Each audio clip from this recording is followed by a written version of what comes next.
For decades, the American dream has been built on a foundation of growth, innovation, and global dominance.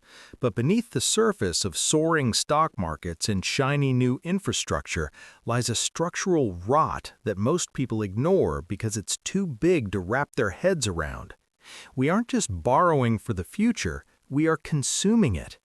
Today, the U.S. national debt has surged past $34 trillion. To put that in perspective, if you spent $1 every second, it would take you over 1,000,000 years to pay it back. We've reached a point where the interest payments alone are starting to eclipse our spending on national defense.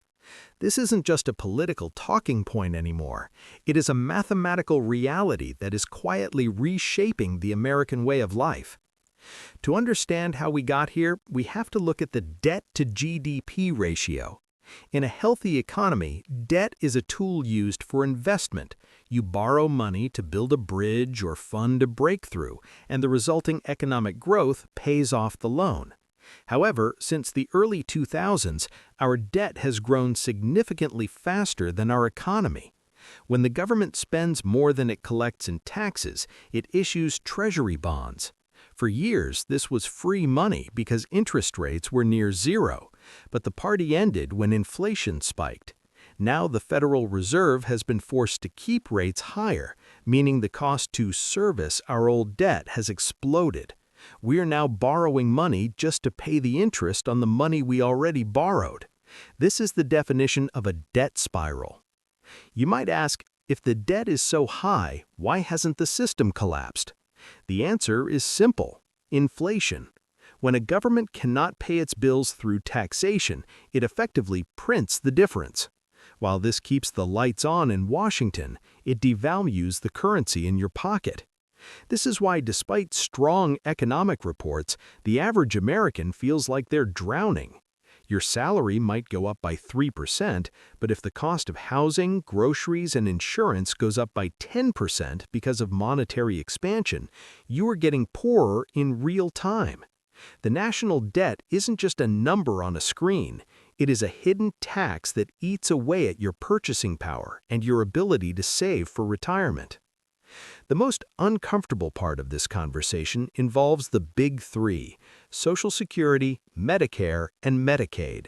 These programs are the bedrock of the American social contract, but they were designed for a different era. When Social Security began, there were dozens of workers for every one retiree. Today, that ratio has plummeted. By the early 2030s, the trust funds for these programs are projected to be depleted. This doesn't mean the checks stop, but it means the government will have to either slash benefits, hike taxes to astronomical levels, or, most likely, borrow even more, further accelerating the collapse of the dollar's value. No politician wants to touch this because it's electoral suicide, but ignoring it doesn't make the math go away. For 80 years, the U.S. dollar has been the world's reserve currency. This gave us a superpower. We could print money and the rest of the world would buy it because they needed dollars for trade. This is known as exorbitant privilege. But that privilege is being tested. Countries like China, India, and Brazil are increasingly looking for ways to trade outside of the dollar system. If the world loses faith in the U.S. government's ability to manage its balance sheet, the demand for dollars will drop. If that happens, we no longer can export our inflation to the rest of the world. It all stays here, leading to a scenario of stagflation that could make the 1970s look like a golden age. Is there a solution? Theoretically, yes. It would require a massive spending cuts, significant tax increases, and a decade of high economic growth. In the current polarized political climate, the odds of a grand bargain seem slim.